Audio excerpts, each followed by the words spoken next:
पाकिस्तान के army chief Asim Munir ने दोस्तों कल रात को एक बात कही है। Army chief general Syed Asim Munir का भारत को दो टोक पैगाम। कहा, अगर जंग मुसल्लत की गई तो हम घर में घुस के मारेंगे। कहा, भारतीय क़यादत ने गिलगित बल्तिस्तान और आजाद कश्मीर से मुतालिक गैर जिम्मेदाराना बयान दिए। तो इन चीजों से मेरा नहीं ख्याल कि इंडिया को कोई खास फर्क पड़ता है। हाँ, हमें अपने गिरेबान में झांकना चाहिए, हमें अपनी तरक्की पे सोचना चाहिए कि हम किस तरह से इकोनॉमिकली जो है वो स्टेबलाइज कर सकते हैं अपने आप को। इंडियन आर्मी की तरफ से Apache attack helicopters squadron establish किया गया है पाकिस्तान बॉर्डर पर। कि आसिम मुनीर ने कहा है, अगर भारत ने जंग स्टार्ट की तो हम घर में घुस के मारेंगे। तौर पे अगर हम अपनी बात करें पाकिस्तान की, तो इंडिया को कोई फर्क नहीं पड़ता कि उनका हमसाया कोई पाकिस्तान भी है। कहा यही जा रहा है कि जी आर्मी चीफ से मुलाकात की है शहबाज शरीफ साहब ने और उनसे पूछा है कि अगर किसी चीज की जरूरत हो तो हमें जरूर बताइएगा। मतलब ये कि कमाल ही हो गया, इसको कहते हैं जी चमत्कार। खड़े हों, फौज को इनकरेज करें और याद रखें जो ये शहीद जो हमारे होते हैं ये हमारे अज़्म को और ज्यादा स्ट्रॉन्ग करते हैं। साथ ही साथ हमें अब ये भी जरूरत है कि मोदी ने एक और बड़ी जबरदस्त बात की थी। उसने कहा ये बात करते हैं कि हम पाकिस्तान से सुलह की बात करें। हम पाकिस्तान में बात किससे करें? पाकिस्तान के आर्मी चीफ से करें, हम पाकिस्तान के वजीर आजम से करें, हम सदर से करें, किससे करें? पावर कहां पे है पाकिस्तान में? कि आसिम मुनीर ने कहा है, अगर भारत ने जंग स्टार्ट की तो हम घर में घुस के मारेंगे। ये एक ही लफ्ज आता है पाकिस्तान को, पाकिस्तान की सेना को, कि हम घर में घुस के मारेंगे। और इनको पता है, ये बात हम पिछले साल 2023 में भी कर रहे थे कि 2024 यानी कि 2024 जो है वो पाकिस्तान की सेहत पे अच्छा नहीं पड़ेगा ये साल, चाहे वो स्पोर्ट्स में हो और चाहे वो पॉलिटिक्स में हो। अब पोक लेने के लिए नरेंद्र मोदी जी ने पूरी तैयारियां स्टार्ट कर दी है। असल में एक चीज और समझाऊं, कुछ लोग ये सोचते हैं कि आखिर हिंदुस्तान को अफगानिस्तान के साथ इतने रिलेशन बढ़ाने की क्या जरूरत है। अफगानिस्तान एक मुस्लिम कंट्री है और हिंदुस्तान सरकार जो है वो एक हिंदू सरकार है।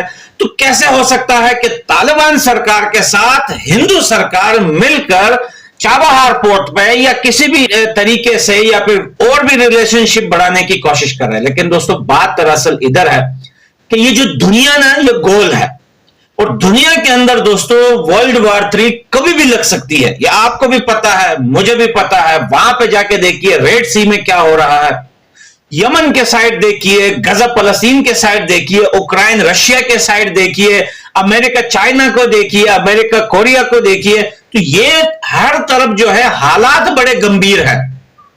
हालात को मुद्देनजर रखते हुए हर कंट्री जिस कंट्री के साथ ज्यादा अच्छे ताल्लुकात है वो उनके साथ और भी अपने ताल्लुकात मजबूत कर रहा है, क्योंकि वर्ल्ड वॉर 3 अगर होता है या फिर उससे भी कोई गंभीर फाइट कभी होती है तो किसी देश को किसी देश की जरूरत पड़ सकती है और स्पेशली अफगानिस्तान को हिंदुस्तान की काफी ज्यादा जरूरत है। यानी कि यह कहने से बेहतर कि हिंदुस्तान को अफगानिस्तान की जरूरत है, अफगानिस्तान को भी जरूरत है। सबसे पहले चाबहार पोर्ट पे हिंदुस्तान का सारा माल जो है चाबहार पोर्ट से जाएगा आएगा, लेकिन साथ में अफगानिस्तान को शामिल करते हुए हिंदुस्तान ने बहुत बड़ा काट का पत्ता फेंका है तालिबान के आगे। आपको पता है ये अफगानिस्तान के लिए एक बहुत बड़ा रास्ता है चाबहार पोर्ट, और फिर वो यहां पे इतने पैसे इन्वेस्टमेंट कर रहे हैं। तालिबान जो है वो दुनिया के साथ कनेक्ट होंगे। वो सारी चीजें अपनी जगह देखें, वो तो डेवलपमेंट जो है चलती रहेगी, ट्रेड चलता रहेगा, बिजनेस चलती रहेगी, लेकिन साथ में दोस्तों जंग की जो बातें हैं ये भी दिमाग में रखनी चाहिए। आसिम मुनीर को कंफर्म हो गया है कि मोदी जो है मारने वाला है हमें पीओके में, और आसिम मुनीर बोल रहा है कि हम घर में घुस के मारेंगे। भाई घर में घुस के ही मारते हो आप, लेकिन आप किसी और कंट्री को नहीं, अपने लोगों को घर में घुस के मारते हो। आपके अपने लोग आपसे डरते हैं तभी आप उनको घर में अपने ही घर में मारते हो। लेकिन रही बात हिंदुस्तान की, तुम्हारी औकात नहीं है घर में घुसने की।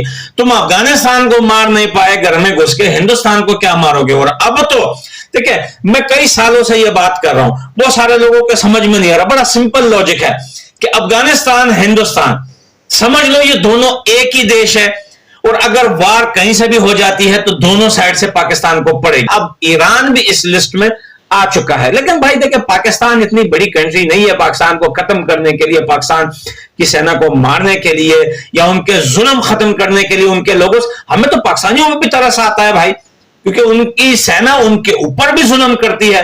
अरे भाई, आटे के लिए लोग पांव के नीचे आते, इतना जलील कर दिया है पाकिस्तान के लोगों को पाकिस्तान की सेना ने कि मैं आपको बता नहीं सके। तो भाई पाकिस्तानियों को जो है वो पाकिस्तानी सेना को काफी ज्यादा डर लगा हुआ है कि हमला कभी भी हो सकता है, लेकिन हमला होगा। खबरदार हो जाओ, होशियार हो जाओ। पाकिस्तान की सेना को नहीं, पाकिस्तान की आवाम को बोल रहा हूं कि पोक के साइड से, अफगानिस्तान के बॉर्डर्स के साइड से जहां जहां भी आप पड़े हो वहां वहां से दूर हो जाओ, कहीं और चले जाओ, भाग जाओ, अपना सामान उठा के भाग जाओ, अपना कबाड़ सामान बोरा बिस्तर घोल करके भाग जाओ। अफगानिस्तान हिंदुस्तान की तरफ से कभी भी वार स्टार्ट हो सकती है, और पोक वालों को बोल रहा हूं कि रेडी हो जाओ आप लोग। पाकिस्तान के बॉर्डर पर अब इंडियन आर्मी ने कौन से हेलीकॉप्टर्स, अटैक हेलीकॉप्टर्स इस्टेब्लिश करने का फैसला किया है और ये कौन सा एरिया है। इससे पहले भी कुछ ऐसा पहले एक खबर इस तरह की मैंने आपके सामने रखी थी, जिसमें जो पाकिस्तान के करीब का एक बॉर्डर था, इंडिया का ऐसा एरिया था, वो भी डेजर्ट का एरिया था, कि जहां पर इस तरीके से जो है कोई उन्होंने जो है कुछ इनॉग्रेट किया था और उससे पता चला था कि पाकिस्तान के बॉर्डर के करीब जो कुछ हो रहा है। वैसे तो हम जानते हैं कि पाकिस्तान के बॉर्डर पर इस तरह की बहुत सारी चीजें हमें वक्तन फवक्तन मिलती रहती हैं देखने को, जहां पर कि वो अपनी ताकत का मुजाहरा करते हैं और जो भी उनका जो असलहा है वो हमें नजर आता है कि जब वो कोई मिसाइल खरीदते हैं तो ना सिर्फ ये कि चाइना के बॉर्डर बल्कि पाकिस्तान के बॉर्डर की तरफ ही लगाते हैं। लेकिन अब ये जो खबर है इसकी डिटेल्स ये है कि Indian army has significantly uplifted its operational capabilities, और इसमें कैसे उन्होंने ये कैपेबिलिटी को अपलिफ्ट किया है, to inaugurate its first Apache attack helicopter squadron in the desert region of Jodhpur, situated proximate to the Pakistan border। और उनका कहना ये है कि this strategic deployment जो है वो substantial enhancement in India's aerial combat preparedness in the region and especially near the Pakistan border। तो ये जो उनको एक तो ये बताया जा रहा है, जाहिर है कि ये इंडियन जो मीडिया है उसको इस तरीके से लिख रहा है जिसमें ना सिर्फ ये कि उनकी प्रिपेयर्डनेस बताई जा रही है किसी भी ऐसी सूरत हाल से निपटने के लिए कि कोई भी ऐसी सिचुएशन अगर सामने आती है तो उसके लिए उनके बॉर्डर्स पर वो तमाम तैयारी मौजूद है, और उसके लिए जो अपाची अटैक हेलीकॉप्टर्स हैं उनको अब उसकी स्क्वाड्रन इस्टेब्लिश की है उन्होंने पाकिस्तान बॉर्डर के करीब, जो कि जोधपुर मैंने आपको बताया। अच्छा, अब ये खबर इसलिए ज्यादा सिग्निफिकेंट बनती है, ज्यादा अहम है इसकी वजह यह है कि अभी कुछ दिन पहले, क्या बल्कि 1-2 दिन पहले जो खबर आई, जो कि अमेरिका की तरफ से जो उनकी इंटेलिजेंस रिपोर्ट थी जिसमें उन्होंने कहा कि इस रीजन में यानी कि चाइना, इंडिया और पाकिस्तान के बीच कोई भी आर्म कॉन्फ्लिक्ट जो है वो जन्म ले सकता है, इसकी पोटेंशियल मौजूद है, इसको इग्नोर नहीं किया जा सकता।